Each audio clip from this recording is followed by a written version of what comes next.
제 말씀을 함께 나누기 원합니다. 우리 믿음에 있어서 이 복음이라는 게 굉장히 중요하죠. 여러분들 복음이 뭡니까? 예수님께서 이 땅에 오셔서 우리를 위해 십자가에 달려 돌아가심으로 우리에게 구원을 허락해 주셨다고 하는 이 소식이 바로 복음인 줄로 믿습니다. 이것을 우리가 듣고 또 고백하고 붙들고 또 나누면서 사는 것이 믿음의 여정인 거예요.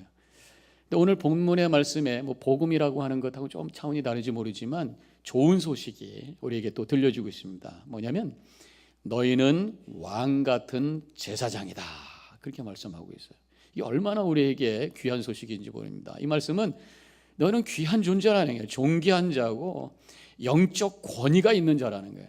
우리가 그냥 이 자리에 앉아 있는 그냥 부족한 사람입니다라고 끝나는 것이 아니라 주님께서 너희들은 왕 같은 제사장으로 내가 너희들을 세워주겠다. 그래서 이것을 믿고 사는 사람들은요, 자신감을 가지고 사는 것이고 예수의 이름을 가지고 능력 가운데 승리의 삶을 살아야 될 줄로 믿습니다. 그런데 이 말씀은 좀 더 다르게 보면은 제사장이라는 말씀은 또 예배를 인도하는 그런 분이기 때문에 우리를 예배자로 부르신 거예요. 그래서 우리 신앙생활 하는 데 있어서 가장 이거 하나는 내가 포기할 수 없다고 하는 게 있다면 그게 뭐냐? 바로 예배입니다. 예배. 오늘 이 자리에 예배하러 오신 여러분들 하나님께서 기뻐 받으시는 줄로 믿습니다. 그 무엇보다도 예배하는 것이 우리에게는 가장 중요한 우선권이 되어야 되는 거예요. 근데 왕 같은 제사장이라고 해서 그 앞에 왕이라고 하는 말씀이 나오는데, 왕이라는 게 뭐 그냥 의지되면서 나이가 파워가 있다 그런 차원이 아니라 하나님께서 우리에게 왕이라고 말씀하신 것은 이 세상을 하나님께서 원하시는 뜻으로 이끌어 가야 될 책임을 우리에게 주셨다는 거예요. 즉 하나님께서 우리를 하나님의 자녀로 부르시면서 동시에 이 세상의 리더로, 지도자로 우리를 불러주셨다라는 것을 우리가 기억해야 됩니다. 그래서 우리의 신앙이 나 하나의 개인의 구원에서 끝나는 것이 아니라 이 세상을 어떻게 해서라도 하나님께서 원하시는 하나님 나라를 세워가는 일을 위해서 내가 무엇을 할 것인가 씨름하는 것도 우리의 믿음의 한 과정인 줄로 믿습니다. 지도자라고 하는 단어, 리더십을 발휘하는 그런 역할이잖아요. 자, 그러면 이 리더십이 뭐냐라는 질문을 해보게 됩니다. 대부분의 사람들 리더십 그러면 높은 지위에 올라서 부하 직원을 이렇게 잡아 끌고 가는 그러한 역할이 바로 리더다, 그것이 리더십이다, 이렇게 우리가 생각하는데 좀 이 리더십이라는 단어를 좀 폭넓게 이해를 한번 해보자고요. 잔 맥스웰 목사님이시라고 이 리더십에 대해서 많은 책을 쓰시고 세미나를 인도하시는 아주 유명한 목사님이 계셔요. 그분이 아주 이 리더십에 대한 정의를 간략하게 아주 명확하게 한 게 있어요. 리더십은 영향력이다. 리더십은 영향력이다. 그 사람이 리더십을 발휘한다고 하는 것은 그 공동체와 어떤 모임에서 좋은 영향력을 끼치는 사람, 이 사람이 바로 리더다라고 하는 것이에요. 아무리 그 사람이 리더의 자리에 있어도요, 영향력을 끼치지 못하는 그 자리에 있으면 우리 한국 사람들이 뭐라고 그래요? 고문관이라고 그래요. 고문관. 자리는 차지하고 있으면서도 아무 역할도 못하는 사람을 이렇게 고문관이라고 합니다. 이 고문관이라는 게 어디서 나왔나 이제 조사해봤더니 옛날에 한국에서 이제 전쟁 이후에 미국에서 파견된 미국 고문관이 와 있었다는 거예요. 근데 회의할 때 보면은 통관이 없으면은 못 알아들으니까 하고 그냥 바보같이 앉아 있는 거예요. 그래서 고문관 그러면 아무런 역할도 못하고 그냥 바보같이 앉아 있는 사람, 고문관, 이게 고문관이 됐다는 것이에요. 우리 믿는 사람들은요, 세상에 있으나 마나한 고문관이 아니라 세상에 영향력을 끼치는 지도자인 줄로 믿으시기를 바랍니다. 하나님께서 우리를 왕같은 제사장이라고 선포하신 것은 우리로 하여금 이 세상에 영향력을 끼치는 사람으로 살기를 원하시는 하나님의 말씀이 있다는 것입니다. 자, 그러면 이제 리더십을 발휘하면서 영향력을 끼치는 삶을 살기 위해서 뭐로 그것을 할 수 있느냐, 뭐가 필요하냐. 아까도 말씀드렸던 것처럼 많은 사람들은 어떤 지위가 필요하다, 지위가 어떤 파워라고 생각하기 때문에 그래요. 물론 리더십은 지위가 때로는 필요할 때도 있습니다만 이 맥스웰 목사님이 하시는 말씀은 그 지위라고 하는 것, 포지션이라고 하는 것이 가장 낮은 단계의 지도력을 행하는 그런 자리다, 이렇게 얘기합니다. 그게 무슨 얘기냐면 내가 그냥 회장이니까, 내가 그냥 사장이니까 내 말 따라라고 얘기하는 그 자체가 리더십의 제일 약한 모습이라는 거예요. 요즘에 우리가 소위 포스트 모더니즘의 시대에 살고 있다고 하는 얘기를 합니다만은 이 포스트 모더니즘의 특징이 뭐냐면 권위를 존중하지 않아요. 별로 권위에 대해 사람들이 리스펙하지 않아요. 그러니까 내가 사장이고 내가 회장이고 내가 속장이고 내가 장이니까 내 말대로 해. 그러면 너나 잘하시오. 이렇게 하는 게 요즘 세상이란 말이에요. 그래서 오히려 그렇게 포지션을 가지고 지위를 가지고 리더십을 발휘하고 할 때 오히려 갈등을 만들게 되고 문제를 만들게 되는 것이 우리의 현재 상황이고 특별히 교회 안에서는 더 그렇다는 것이. 그래서 이 맥스웰 목사님 하는 말이 리더십 발휘하기 위해서는 성과, 어떤 일에 대한 좋은 결과가 있어야 되고 그다음에 좋은 관계를 이룰 줄 알아야 되고 그러면서 가장 중요한 게 뭐냐? 바로 인테그리티다. 그렇게 얘기합니다. 그 사람의 인테그리티, 뭔가 존경할 만한 모습이 있을 때 사람들이 그 사람을 따라가게 되고 그 사람의 삶을 통해서 영향력이 흘러간다 그런 얘기. 인테그리티, 영어지만 이 한국말로 번역하기가 쉽지가 않아요. 어떤 사람은 인테그리티를 뭐 성실, 뭐 또 정직 뭐 이렇게 번역을 하는데 제가 좋아하는 번역은 통전성이라는 게 통전성. 그래서 이 인테그리티를 우리가 통정성이라고 하는 뭔가 하나가 되어 있는 그런 모습이라고 하는 것을 우리가 생각을 해보게 됩니다. 그래서 사전에서 찾아보면은 인테그리티가 뭐냐? 두 가지 내용이 들어가 있어요. 한 가지는 정직함과 높은 도덕적 기준을 갖고 있는 것, 이게 인테그리티라는 거예요. 또 한 가지는 나누어지지 않는 통일된 상태. 앞뒤가 같고 속과 겉이 같고 어제와 오늘이 같고 말과 행동이 같고 뭔가 이게 통일된 하나된 모습을 가지고 사는 모습이 바로 인테그리티를 가지고 사는 사람의 모습이라고 하는 것입니다. 하나님께서 우리에게 너는 왕 같은 제사장이다 라고 말씀하실 때 세상을 향한 지도자이고 세상에 거룩한 영향력을 끼친 사람이기 때문에 인테그리티를 가진 자로 살아야 된다는 말씀이 그 속에 있는 거예요. 우리는 예수를 믿는 사람입니다. 예수님을 우리가 믿고 구원의 확신 가운데 살아가야 돼요. 근데 더 나아가서 우리는 또 예수님을 따르는 제자인 줄로 믿습니다. 예수를 따른다고 하는 것은 예수님의 사역에 동참하는 것 플러스 더 나아가서 예수님의 성품을 닮아가는 거예요. 그때 우리로 하여금 거룩한 영향력을 끼칠 수 있는 그런 삶을 살게 된다는 것이죠. 자, 그러면 우리가 성경을 통해서 우리가 따라가야 될, 닮아가야 될 예수님의 성품이 어떤 것이 있을까? 정녕 두 가지만 이렇게 정리를 해보면은요. 한 가지는 우리 예수님은요, 죄를 이기는 능력을 갖고 계신 분이라는 거죠. 높은 도덕성과 깊은 영성을 가짐으로 말미암아 모든 죄의 도전을 이겨내면서 흔들림이 없이 그 자리에서 중심 있는 모습으로 살아가시는 모습을 우리에게 보여주셨어요. 예수님께서 공생애를 시작하실 때 먼저 40일 동안 금식하셨습니다. 그러면서 영적으로 준비하셨어요. 근데 끝나자마자 사탄 마귀가 예수님을 유혹합니다. 그러면서 이 먹고 사는 것에 대한 유혹, 명예에 대한 유혹, 교만에 대한 유혹을 막 하죠. 근데 예수님은 말씀으로 그것을 이겨냅니다. 흔들림이 없이 있는 그 자리에 그대로 있는 모습을 우리에게 보여주고 계시죠. 그래서 마태복음 4장 11절에 이에 마귀는 예수를 떠나가고 천사들이 와서 수종드니라. 마귀를 이겨내시고 자신의 모습 그대로 있는 모습, 원래 은혜 받았던 그 모습을 그대로 유지하시는 예수님의 모습을 보면서 우리는 마음에 옷깃을 여미게 되죠. 우리는 어떻습니까? 우리 인간의 모습은 집회가 끝나면 은혜를 많이 받았다고 그래요. 근데 조금 지나면 옛날의 모습 다시 나와요. 예배 드립니다. 거룩한 예배 드리고 말씀을 통해서 아멘 합니다. 끝나자마자 친교실에 가서 눈을 땡그랗게 대고 뭐 화내고 싸워요. 이게 우리의 모습이라는 거죠. 마태복음 4장에 보면 우리 예수님께서는 깊이 기도하시고 그 다음에 세상에 유혹이 있었지만 그것을 이겨내면서 한결같은 모습으로 움직였던 그 예수님의 모습, 우리가 닮아가야 될 모습인 줄로 믿습니다. 예수님께서 그러면 어떻게 자신의 그러한 상태를 유지하셨는가? 말씀이죠. 마태복음 4장에 보면 예수님이 사탄과 대적할 때에 기록되었을 때 하면서 말씀을 인용하면서 모든 것을 이겨내는 것을 보게 됩니다. 그래서 우리가 깨달아지는 것은 하나님의 말씀이 내 안에 담겨질 때에 우리가 거룩한 그런 영적인 인테그리티를 갖게 되는구나. 말씀이 머리에 남는 것이 아니라 깊은 묵상을 통해서 우리 인격과 영혼 속에 스며들 때에 성숙한 인격과 깊은 영성을 가지고 인테그리티를 가진 성도의 모습으로 만들어줄 수 있다고 하는 것입니다. 자, 예수님의 또 한 가지의 모습을 보면은요, 첫 번째로는 죄를 이기는 능력, 사탄을 이기는 그러한 모습을 봤고요. 또 한 가지는 말과 행동의 통일성과 일관성, 이것이 예수님의 인테그리티라는 것이죠.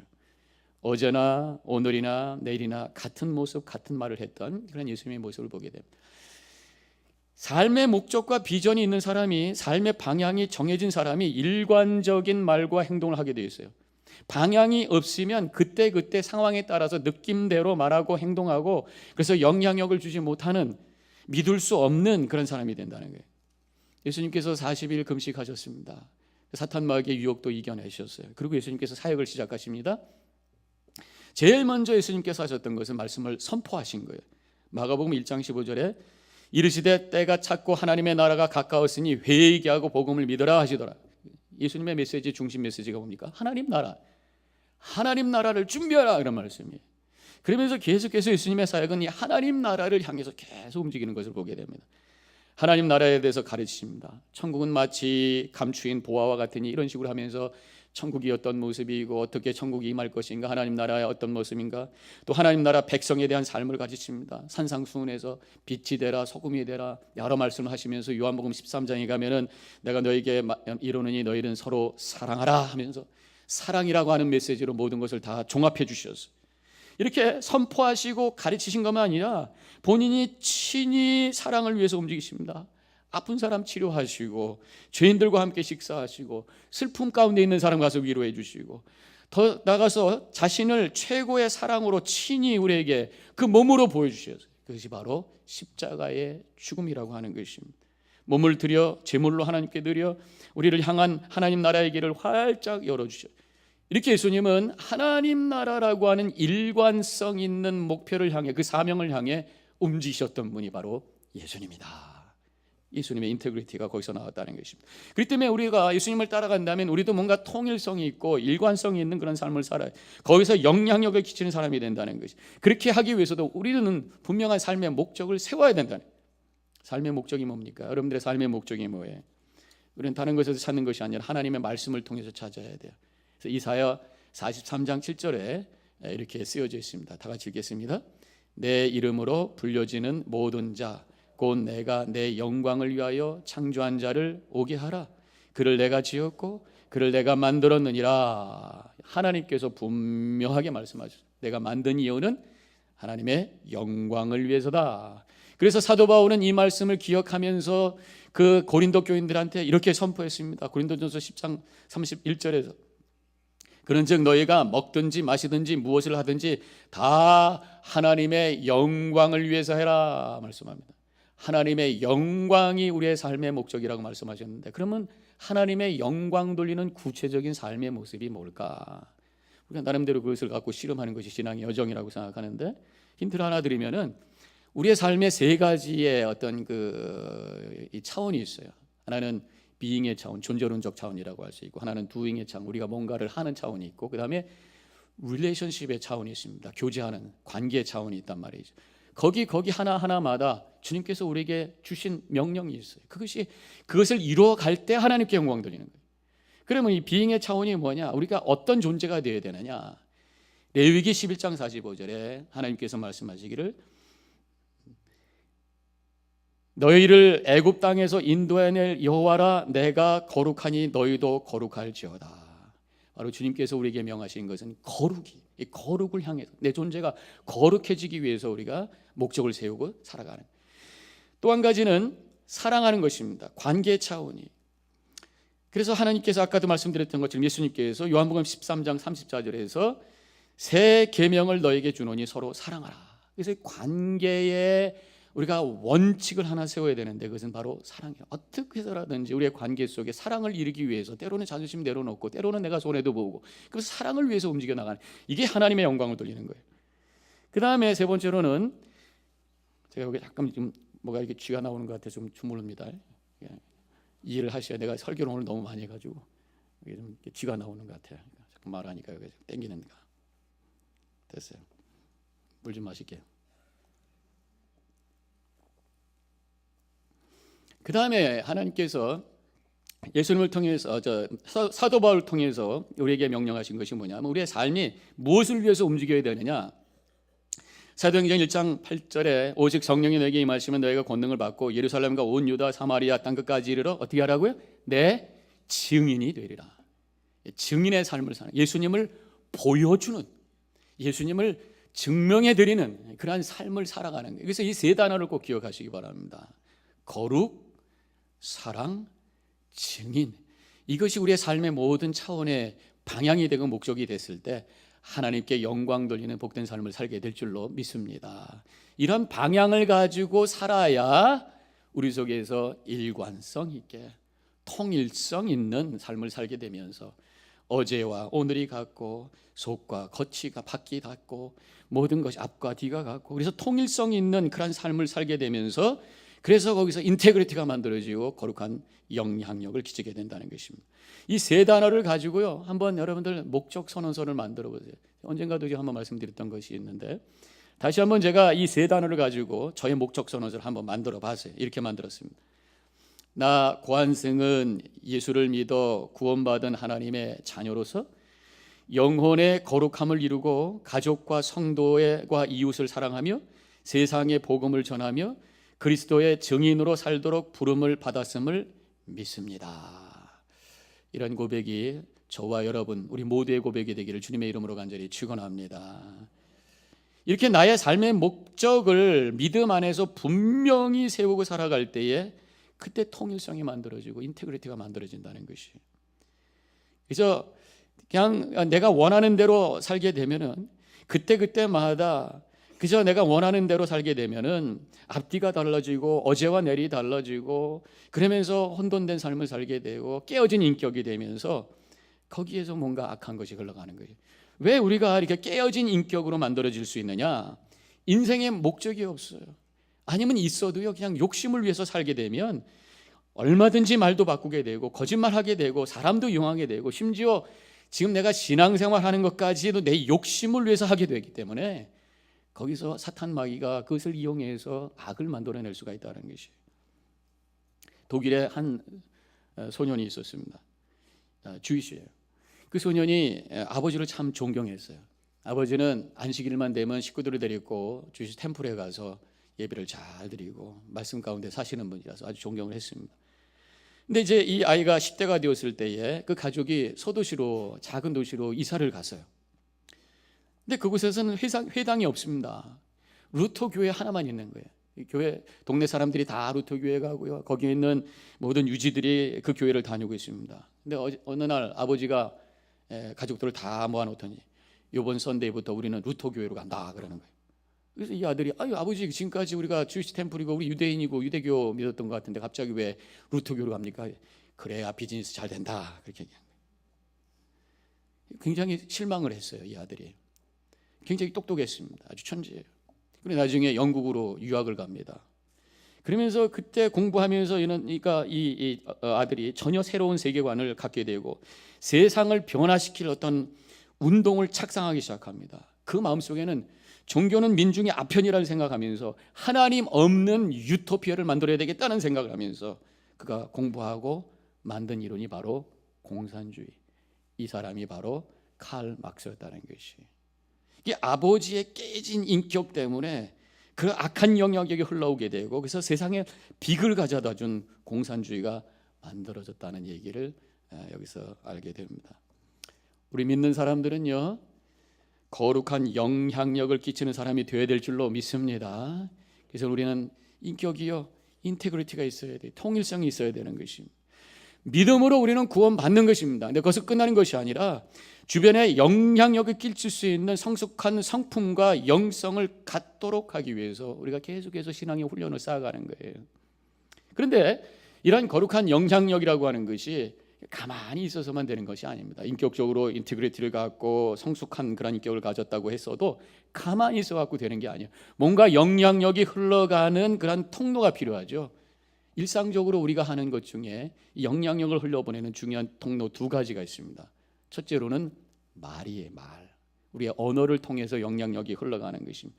말이라고 하는 것은 단순히 소리가 아닙니다. 단순히 어떤 커뮤니케이션의 툴이 아닙니다. 이 말에는 인격이 드러나는 순간이고 말에는 생명의 능력이 있는 것이에요. 성경에도 보면 하나님께서 말씀으로 창조하시고 우리가 구원받는 것도 말로 시인하라고 했어요. 말에는 파워가 있고 생명의 능력이 있어요. 지금 물도 말을 듣는다 이런 말이죠.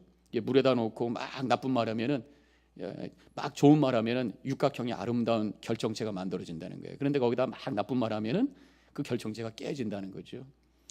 어디에 12개의 나무가 12그루의 나무가 있었는데 12 제자들의 이름을 쫙 붙여줬다는 거예요. 근데 한 나무가 시들시들해서 죽었다는 것이에요. 누구 나무일 것 같아요? 가룟 유다. 사람들이 와서 계속 욕하니까 나무가 죽어버렸어요. 이 말이라고 하는 것이 이렇게 파워가 있다는 것이죠. 그래서 성경에 보면 야고보서에서 이 말의 힘, 혀의 능력이 작지만 얼마나 큰가라고 하는 것을 세 개의 이미지로 설명하고 있습니다. 첫째로는 재갈이죠. 그래서 이렇게 소나 말에 입을 꽉 묶어가지고 컨트롤할 수 있는 재갈. 두 번째로는 키입니다. 배의 방향을 정할 수 있는, 그 끝에 부분에 이 프로펠러 뒤에다 놔가지고 앞에서 컨트롤할 수 있는, 작지만 큰 배를 움직이는 것, 이것이 바로 혀다 말하고 있어요. 비행기에도 이 키와 같은 게 있습니다. 그게 뭡니까? 바로 뒤 꼬랑지에 가보면은 이게 수직으로 되어 있는 그 날개 끝부분에 이만큼 조각이 있어요. 이걸 가지고 왔다 갔다 하네. 이거를 러더라고 하고 방향타라고도 하는데, 이것이 비행기를 좌로 우로 움직이게 합니다. 근데 비행기는 좌로만 우로만 움직이는 것이 아니라 위로 아래로도 움직이는 거예요. 이게 어디로 움직이는가 봤더니 바로 뒤 꼬리 쪽에 있는 평형으로 되어 있는 조그만 날개가 있습니다. 그 끝에 조그만 조각이 두 개가 양쪽에 하나씩 있어요. 그걸 엘리베이터라고 그러고 그것을 승강타라고 그래. 그것을 통해 가지고 비행기를 위로 올렸다 낮았다 그래요. 앞에 있는 큰 날개는 평형을 유지하는 게 평형을 유지하는 거예요.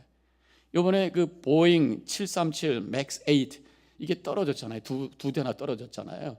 이것이 바로 그 뒤에 있었던 엘리베이터 승강타 컨트롤이 안 됐기 때문에 그런 거예요. 자동으로 어떻게 시스템이 잘못돼 가지고 뒤를 이렇게 올려 가지고 앞에 머리가 내려가도록 만든 거예요. 그러니까 아무리 컨트롤해도 안 되면서 결국은 떨어져 가서 수많은 사람들이 죽고 말았습니다. 작은 건데 그 컨트롤이 안 되면 이렇게 큰 비극을 가져다 주는구나라는 것을 우리가 알 수 있는 거죠. 또 성경에 보면 또 하나의 이미지를 설명하고 있는데 바로 불입니다. 불. 야고보서 3장 6절 이렇게 쓰여져 있죠. 다 같이 함께 읽겠습니다. 혀는 곧 불이요 불의의 세계라. 우리 지체 중에서 온몸을 더럽히고 삶의 수레바퀴를 불사르나니 그 사르는 것이 지옥불에서 나느니라. 그랬어요. 혀는 불과 같다. 작은 불과 같다. 이걸 잘못하면은 불똥이 튀어가지고 큰 불을 만든다 그런 얘기예요.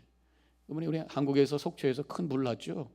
지금은 다행히 진화가 됐습니다만은 많은 그 산을 태우고 집도 뭐 수백 집을 태우고 버스도 태우고, 다행히 그래도 인명 피해는 많지 않아서 다행인데, 큰 불이 난 게 원인이 뭔가 조사를 하니까 요즘에 하는 얘기가 이 변압기가 망가지면서 불똥이 탁 떴다는 거예요.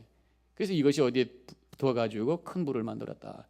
불똥 조그만 건데 결국 많은 것들을 태우는 엄청난 위력을 발휘하게 됐다는 것이에요.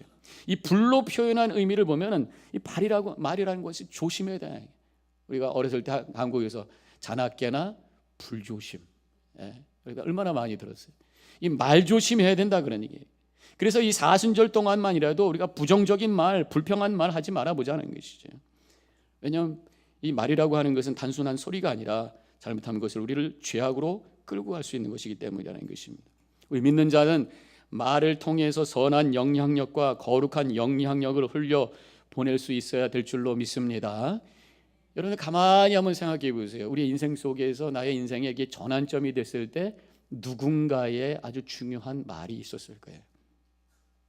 저도 보면은 신학교 가기로 결정했던 이유 중에 우리 아버님의 말씀도 있었고, 우리 선생님이, 교회 선생님이 성경 공부 답안지에다가 한승아, 난 네가 훌륭한 목사님이 될 수 있을 것을 믿어라는 말씀을 몇 번 주셨을 때 그것이 저에게 자신감을 주게 했고, 그래서 결정할 수 있도록 했던 그 기억이 있어요.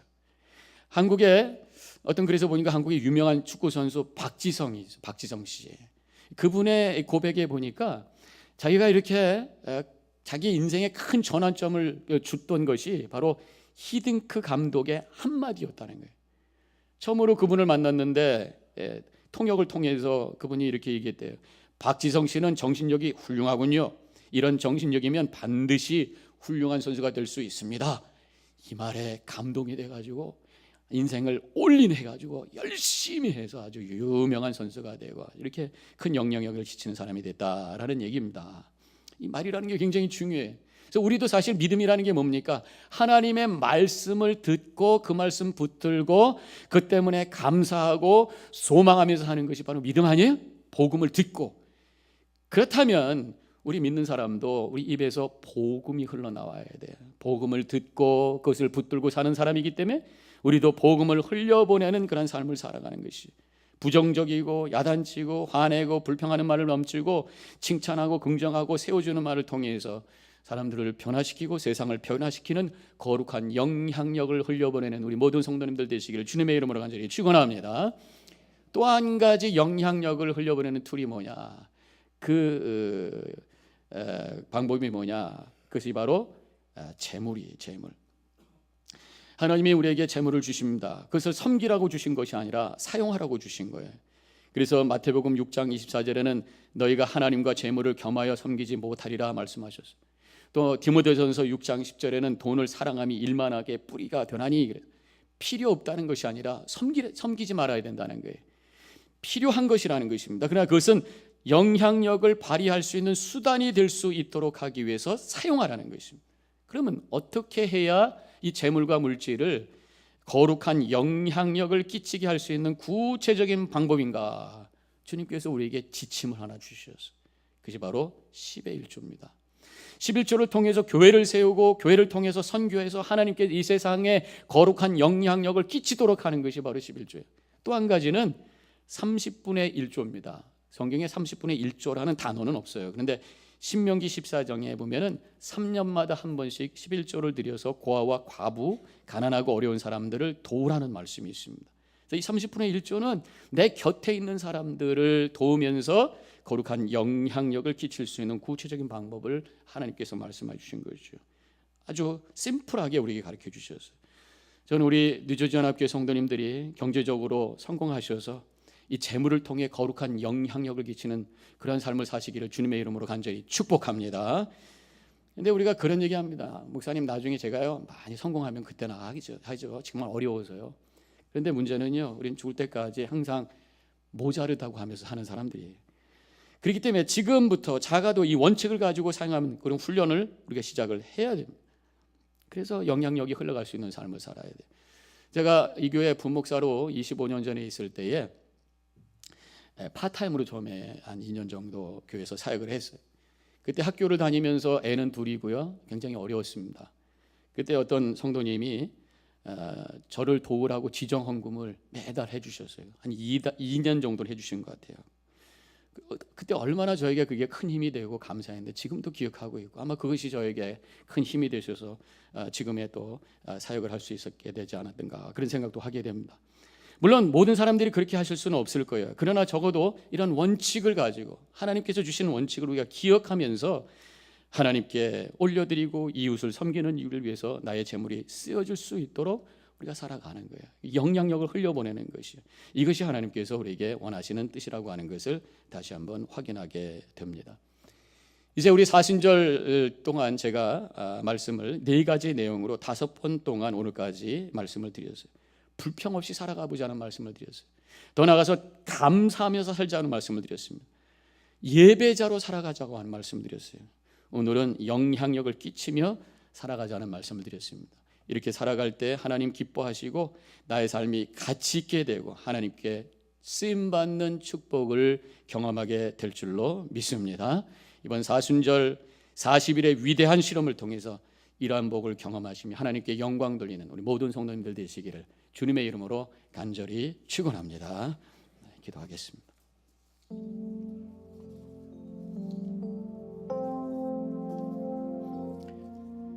영향력을 끼치며 살아가는 삶, 이것이 주님께서 원하시는 우리의 모습입니다.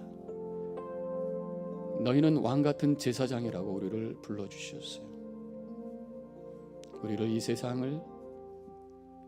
세상에 하나님 나라를 세우는 일에 쓰임받기를 주님께서 원하시는 줄로 믿습니다. 우리 자신을 되돌아보면서 결단하는 묵상의 시간을 가지시기 바랍니다.